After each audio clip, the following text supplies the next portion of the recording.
Excellency, the ambassador has been inviting members of the Indian community in other gatherings also, but he wanted to have an exclusive get-together of friends of India.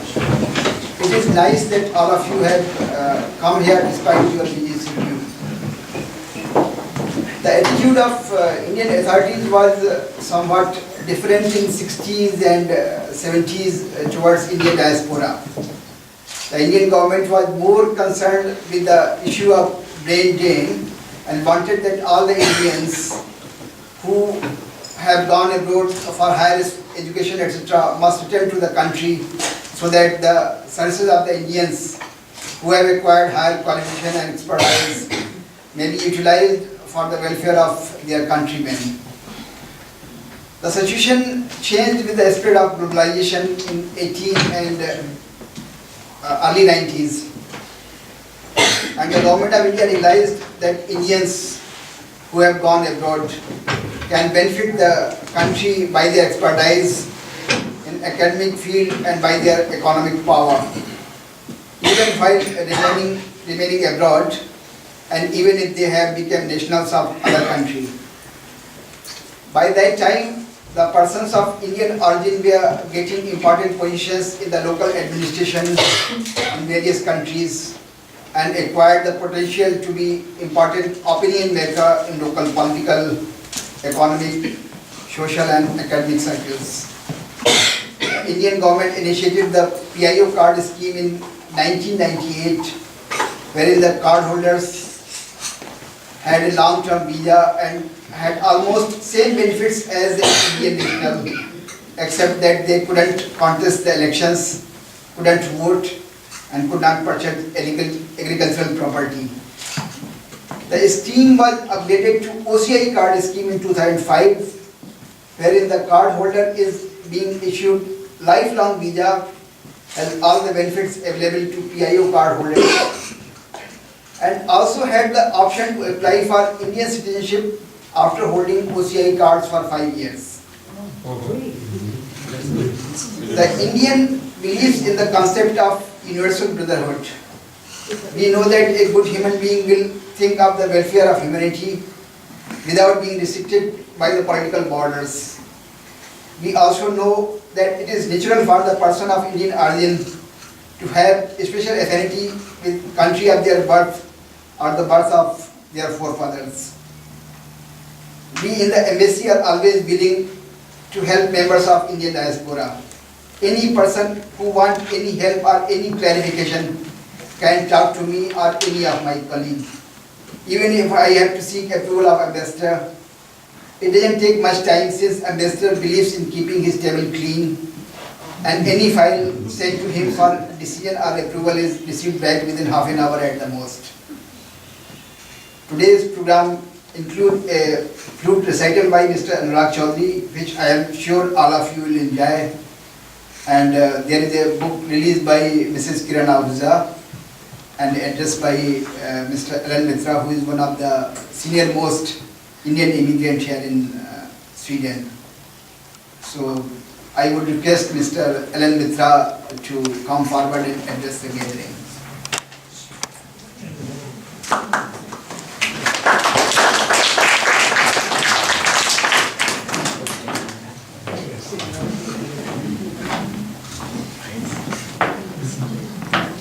Your Excellency, Ambassador, Mrs. Madam, we are most happy to be here, but this is not a very nice occasion for us. It is a sad occasion. I do remember nearly 55 years back, when I first came into your home, present home. We were only about 12 Indians came here along to meet our ex-Prime Minister Nehru when he first visited this place. And today, at that time we were only 12 Indians, and our ambassador Chopra had great difficulties finding where they were. Today, I don't need to say where they are. We can all see it. And these are all due to your efforts, the way you have made it. I do remember when I first met you in Stockholm, I did mention, Your Excellency, we are shortage of platforms where we Indians could meet together. You immediately responded, and your wife spoiled us very much with a lovely dinner where we used to have dinner almost once a month. Yeah. Your Excellency, I have no word to say how grateful we are. We will remember you as one of the best ambassadors we have had, and we will miss you. Thank you, sir. Thank you, madam.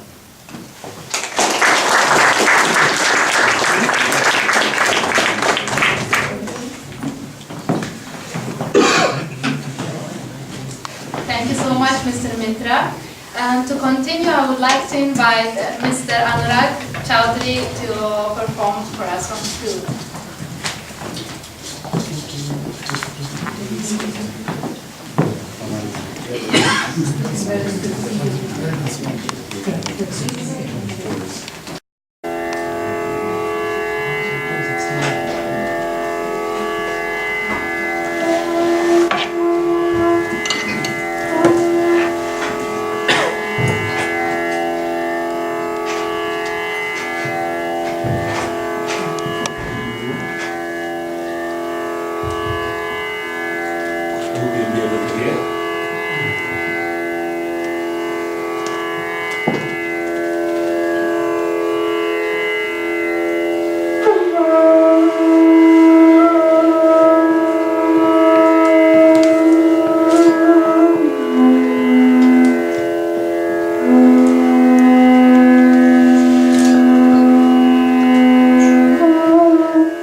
Choudhary for a wonderful performance.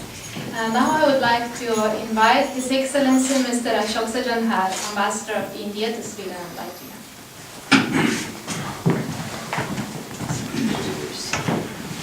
Thank you very much, Seville. Thank you to each and every one of you for coming here. It's such a great pleasure, such a great delight to see everyone here. I know that all the faces that I see in front of them, or at least if not 100%, at least 98% of them are very well known, and I recognize some of them have come from outside. But we have interacted, we have met so very often outside. And I'm so happy, both Madhu and I, we are delighted that we have the great pleasure and honor of welcoming you to our home. This place, of course, is known as India House, but I don't think it has ever lived up to its name in the manner in which it is living up to it today, with, I think, the India of Sweden and the India of Stockholm coming here in such numbers. I would also, I think at the outset, like to express my deep appreciation to each and every one of you, my congratulations to each and every one of you, and compliment you for the excellent work that everyone is doing in their own fields, in their own sectors, to further strengthen and further expand relations between India and Sweden.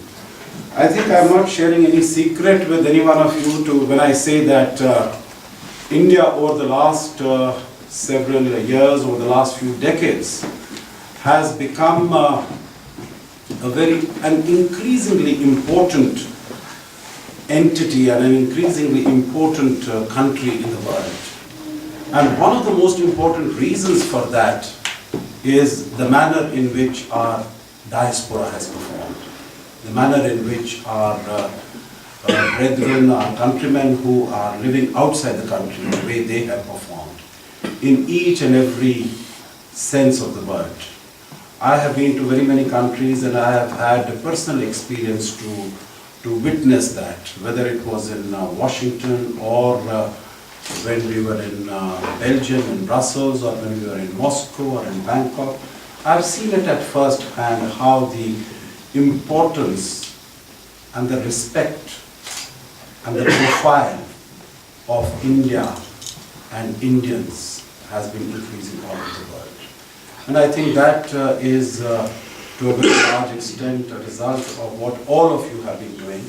And so I would like to congratulate each and every one of you for the manner in which you are the true representatives of the country, because in the embassy we will come and we will go away, but you are the ones who will continue to be the constant and the permanent face of India in Sweden or any other country that you might be.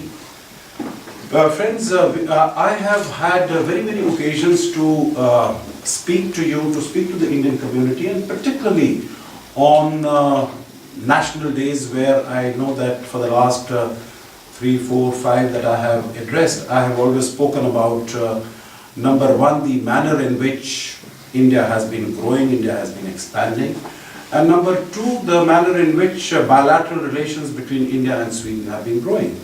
So I will very briefly like to touch upon these two issues, not to reproduce any known facts or figures, but I think basically to address on one or two small issues.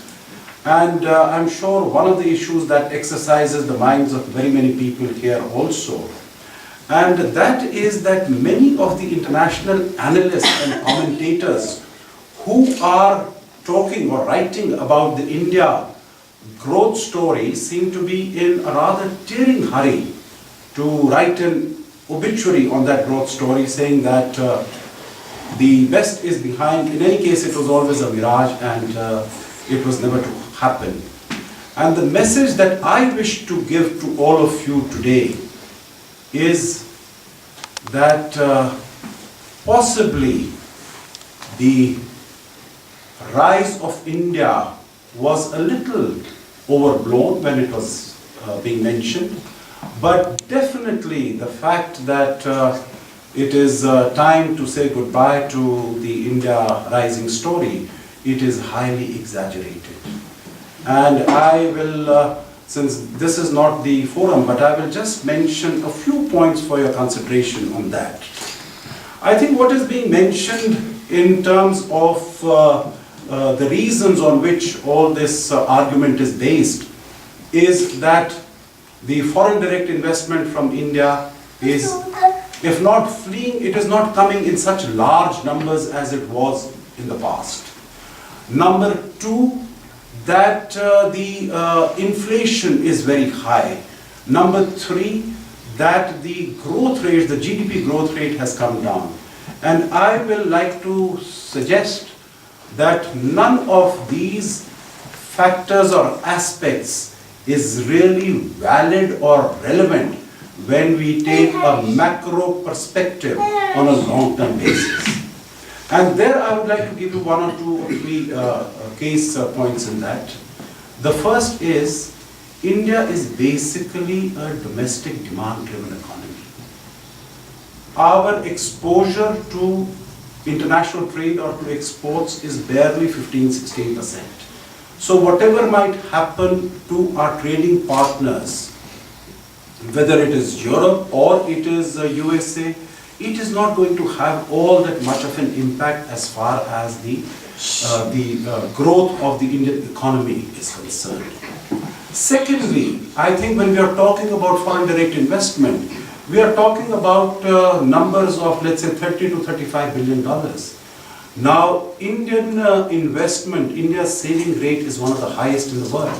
That is about 30–35% of our GDP. And if our GDP is about $1.8 trillion, that means domestic savings provide more than $500 billion to our domestic investment. So 30–35, even if it comes down to 25 billion or 20 billion, it doesn't really make all that much of a difference.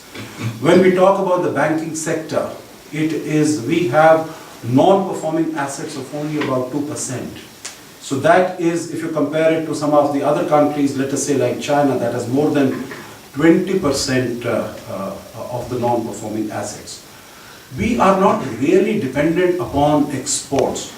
That notwithstanding, our exports have been doing extremely well. Last financial year, we registered a growth of more than 26% in our exports, from about 246 billion to about $300+ billion.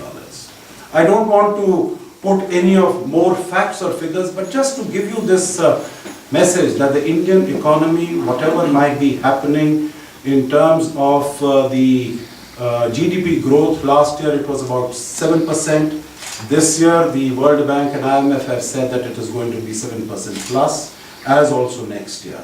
So the Indian growth story, my message to you today is vibrant, is dynamic, is robust.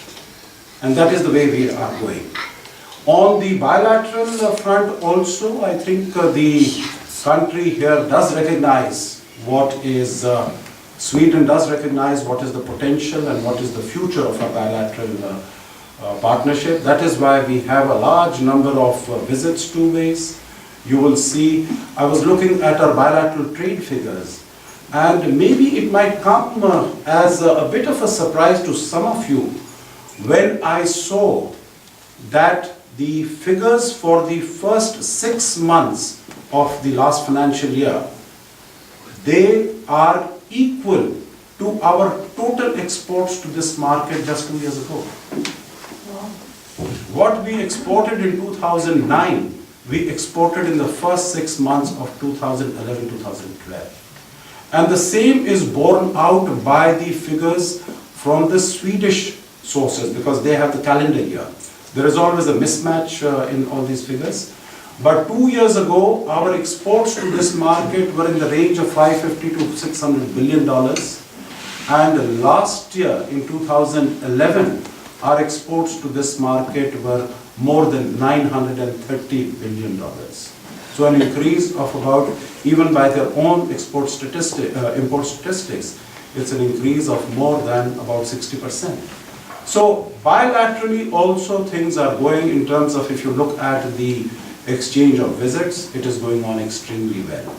So I will not dwell more on that, because I thought since I have a captive audience like this, I must tell you about what is happening both in India and on the bilateral front, although I do realize that most of you must be quite well flued to India, but I think what tends to happen is that a negative message, a negative news is listened to with much greater interest.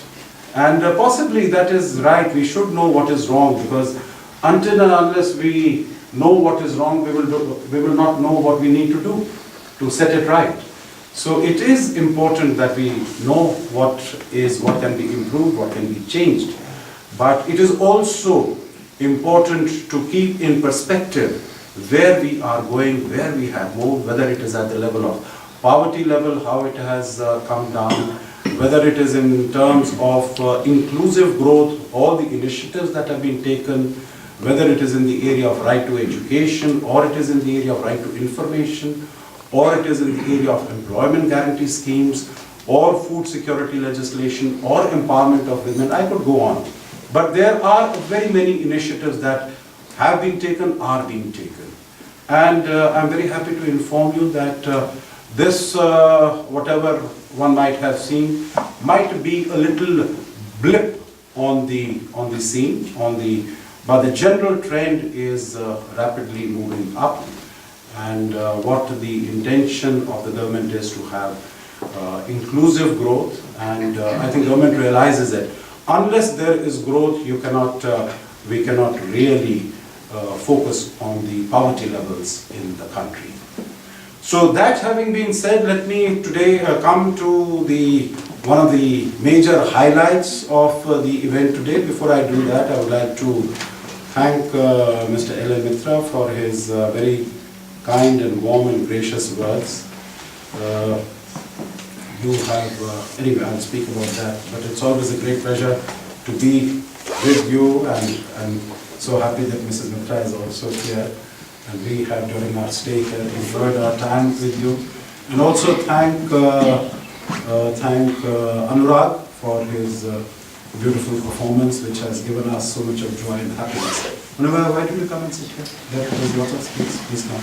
And if there's anyone else who's standing there, maybe they can also.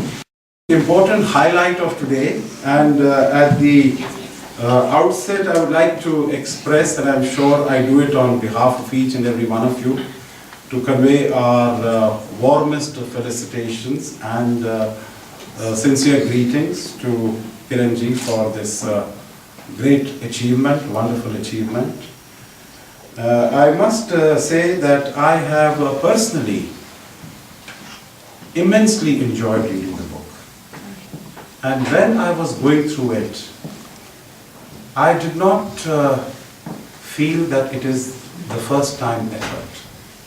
I think it did appear as if the author has been at the business of literary creativity for a long, long time. So although it might be technically, although I did read that you have been contributing articles to newspapers, etc., so I guess it is this excellence has been honed through practice through many, many years. But as a book, this is the first one, and I'm sure it is not going to be the last one, because it is going to be very confident. It will receive a lot of critical acclaim. I'm sure it will also have great commercial success, which will also encourage you to continue on this path. You know what has really impressed me about, and I could even suggest the theme or the story for your next book, because you see what you have done is, you have started in 1900s, you know, you have, I remember I was talking to you, and it's such a beautiful picturization of life in Amritsar, you know, in Punjab. And I have lived in that city for a few years, So I could, relate to the names and to the sort of the noise and the chaos, but yet the beauty of that place. And you have started from 1900 and brought the lives of these two young men, Mohan Rai and Prashant, to about 1940. Yeah, but a lot of time has elapsed after that. And this was one phase. And I think the other phase, the post-independence phase, and what has happened to these two main proponents of your story, and how they evolve and how they develop and how their expectations and hopes and desires, they are able to find fruition or otherwise in independent India. I think that would be an excellent subject for you to focus on and maybe write about in future. But I don't want to take more time. I want to invite you to come and speak about the book.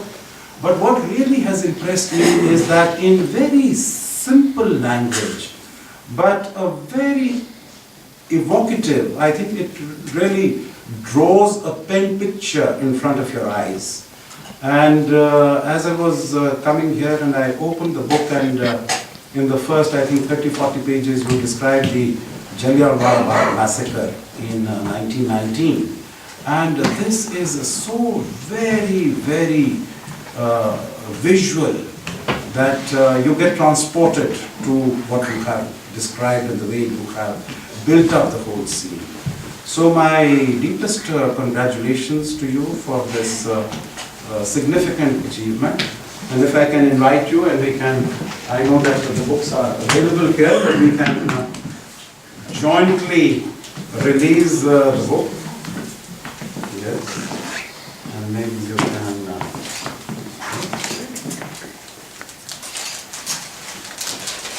You don't have to say the paper.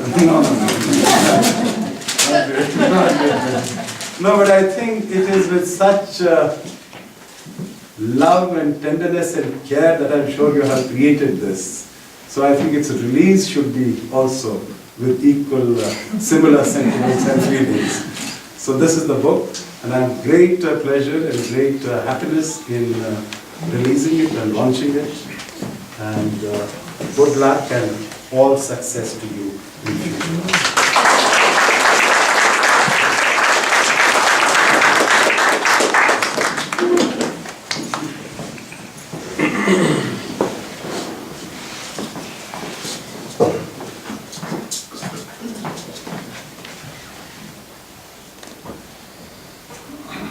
I'm wearing my highest heels with this in view. Yeah, maybe.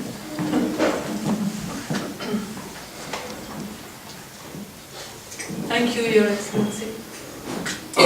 And Your Excellency, Mrs. Sajjanhar, ladies and gentlemen, and my dear friends. Yes. Well, in case you've forgotten, I am Kiran Ahuja, and I would like to tell you a little bit about this book, Freedom, Fear and Fortune. I got a couple of questions even before I sat down, so I won't go into those as yet. I hope my description of the book might answer those questions, but if they don't, you're welcome to ask me.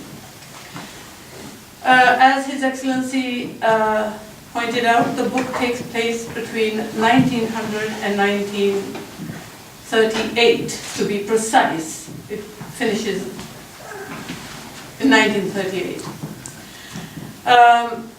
And it takes place, well, it starts in Amritsar, but then it becomes a novel on the road and takes you to other places which are familiar to you anyway. There are three main characters in the book and a host of others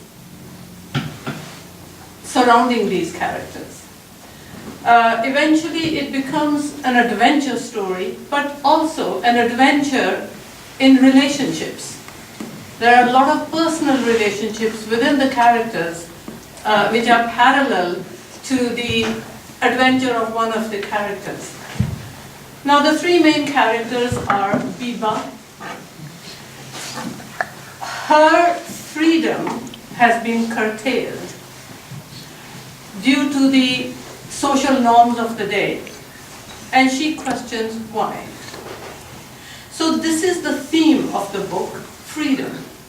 It is individuals seeking the freedom to do what they wish to do,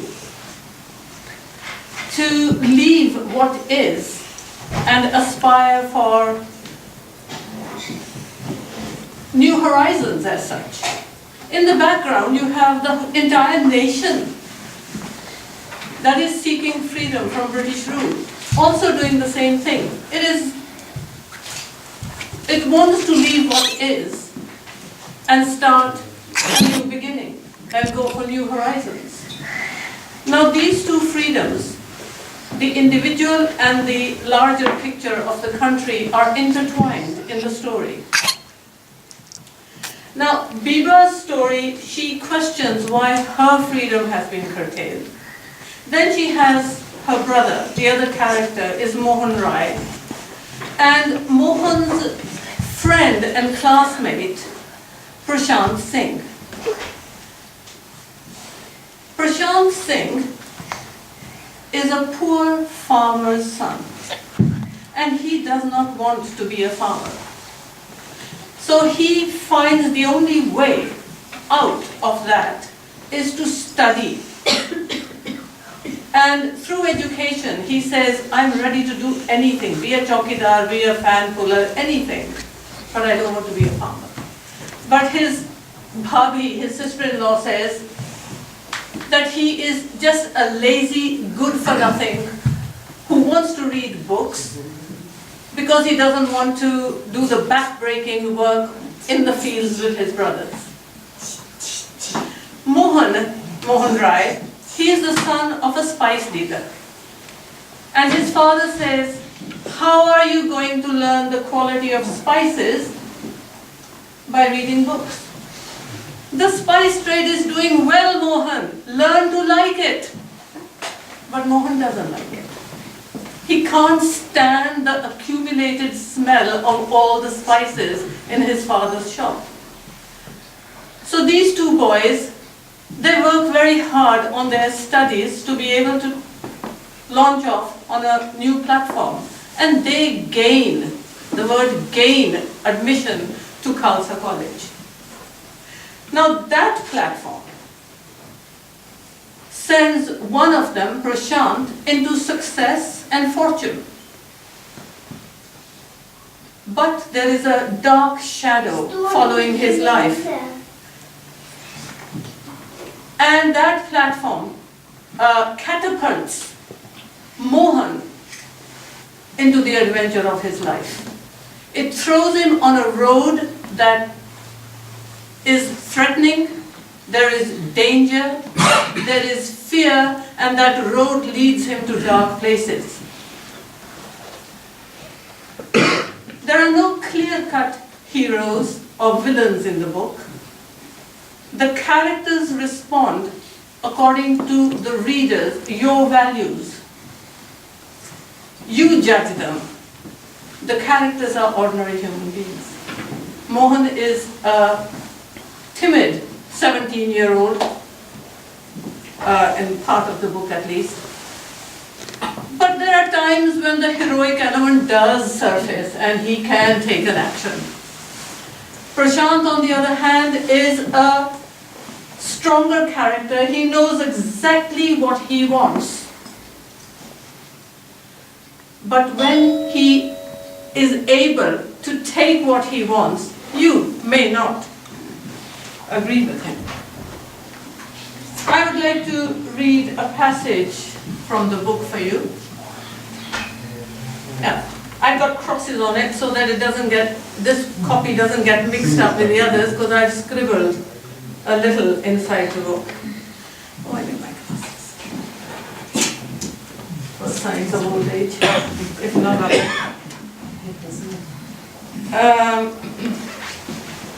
Now, what has happened so far to the the point that I'm going to read, is that there are riots at Khalsa College in 1919, immediately after the Jallianwala Bagh incident. People are very incensed, very angry. When the police arrive, the rioters abscond immediately, and the only person they are able to catch is Mohan. He is arrested. In 1919, the government, fearing that there would be some uprisings like this, had introduced the Rowlatt Bills. According to these bills, a person could be arrested and sent to prison or even to the gallows without a hearing, without a trial. So Mohan, within hours of being arrested, is put on a train with 2 constables, and he does not know where they are going to take him. The train leaves Amritsar station to Delhi, to Agra, and there is a change of duty, so 2 new constables have come in and replaced the old ones, and the train pulls out of Agra, and a few miles out it stops, out in the wilderness. The only thing available nearby is the Taj Mahal, which is also at a bit of a distance. So this is where we are, out in nowhere, and Mohan in the police compartment with the 2 policemen. The policemen, their names are Charan Das and Ali Muhammad.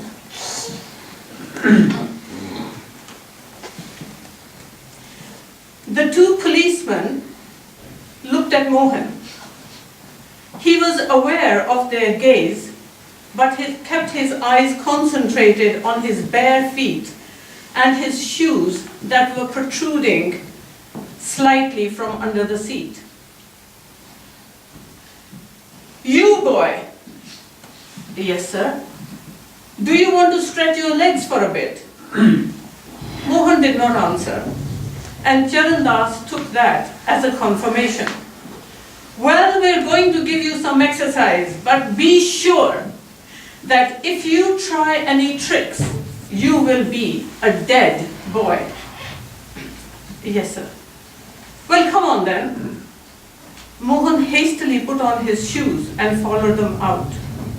How good it was to feel the fresh breeze.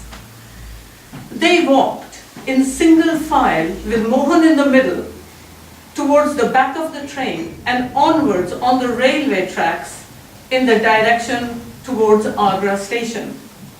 Charan Das and Ali Muhammad held a conversation over Mohan's head, and they walked on. When they reached the other side of the bridge, Mohan looked back. They had come quite a distance from the train. He started to wonder where they were really going and why. This seemed more than a stretching of the legs. An uneasy anxiety started to nag him, which then quickly turned into fear. They were now crossing the wasteland between the river and the monument. He couldn't imagine that the policeman had decided to take him on a sightseeing trip of the Taj Mahal out of the sheer kindness of their hearts. Then where were they going? Why were they here? What if the policeman had decided to feign his escape, that he tried to run away, and kill him? That would make him just another fugitive. No explanations would be required, and the case would be closed. His mounting fear made him break out into a cold sweat. The policemen were carrying a rifle each, slung onto their left shoulders. Surely the rifles would be loaded. The hair on the back of his neck stood on end, and in growing agitation, he kept losing his balance. Each time, Ali Muhammad caught him by the arm and stopped him from falling. "What's what's the matter, eh? Have you been sitting in the train so long that you've forgotten how to walk, or what? No, sir. And they walk on. They stopped on reaching the outer wall that encircled the monument, the Taj. Charan Das turned around, pushed Mohan against the wall, with his back against the wall, and said, "Stand there." He then took his rifle from his shoulder and handed it to Ali Muhammad, and putting his thumbs under his belt, straightened his trousers as if getting ready for a demanding assignment. Mohan's knees turned weak. Please, sir, please don't shoot me, sir. I haven't done anything wrong, sir. It was all a terrible misunderstanding, sir. Please, please, please. His knees caved in and he sank to the ground. He sat crouched on his haunches, his arms hugging his knees, and head bowed as sobs wrecked his body.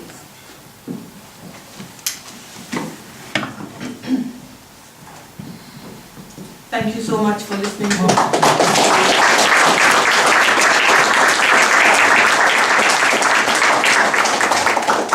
Thank you.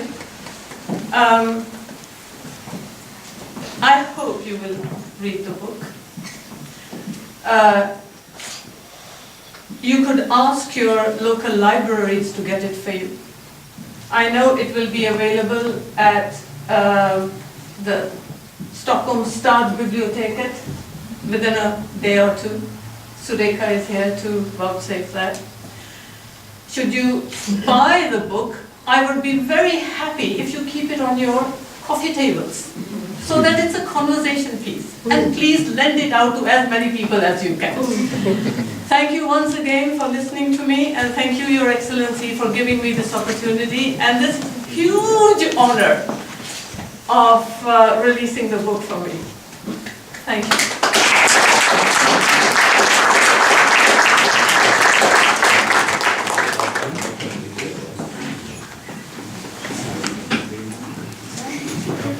Well, thank you very much, Kiranji. I think you really transported all of us to the Amritsar of 1920. Thank you very much. And I think that everyone here knows you are a great painter. Everyone through this book has come to know that you're a great writer, author. And I think through your reading, now everyone has come to know that you're a great actor. So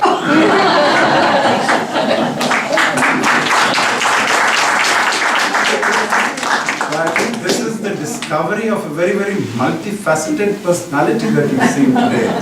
I think all the friends who have, you have been here for the last 20, 30 years, and or maybe more than that. But I'm sure none of your friends here do recognize that you have so many hidden talents.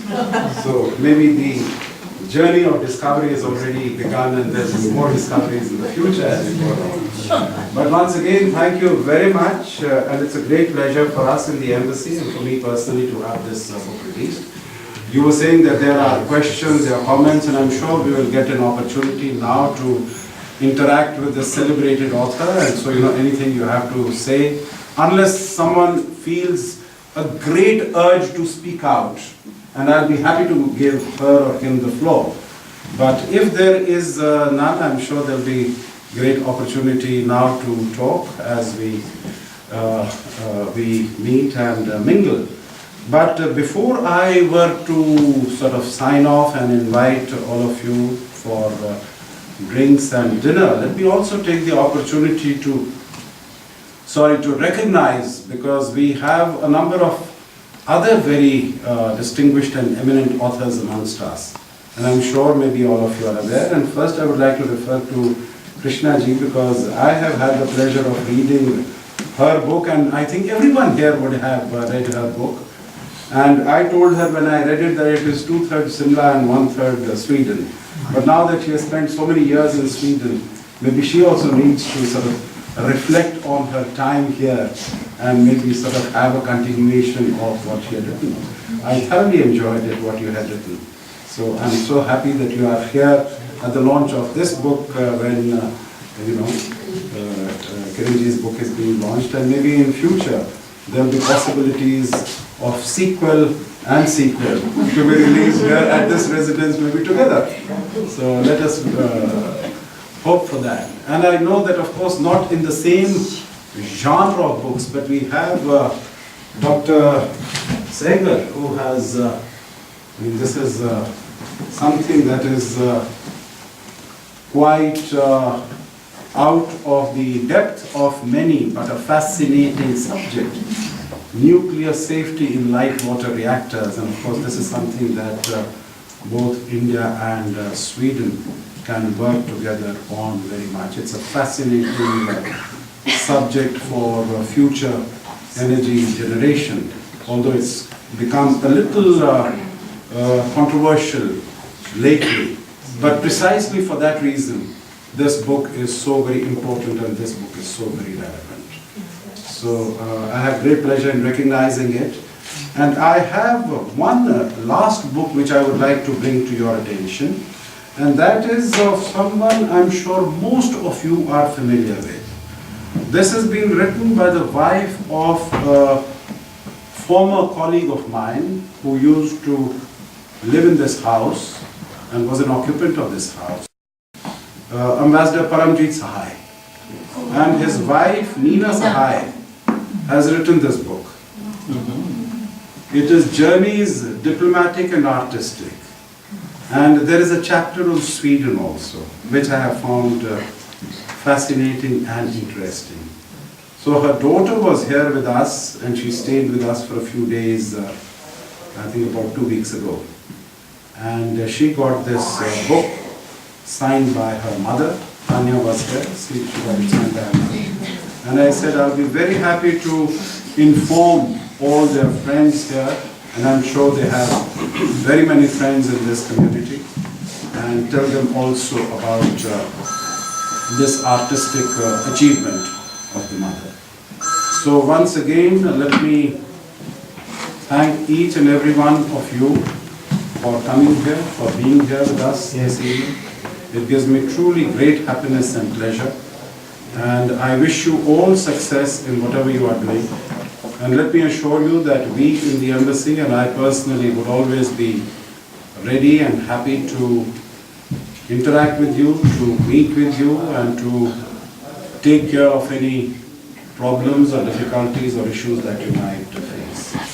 And of course, at the end, congratulations to you and your family, and I'm so delighted that your daughters have also are here. They have taken out the time to come here. Thank you. We are really very happy. So have a wonderful evening. We have some drinks, we have some Indian food. So please enjoy yourself. Thank you.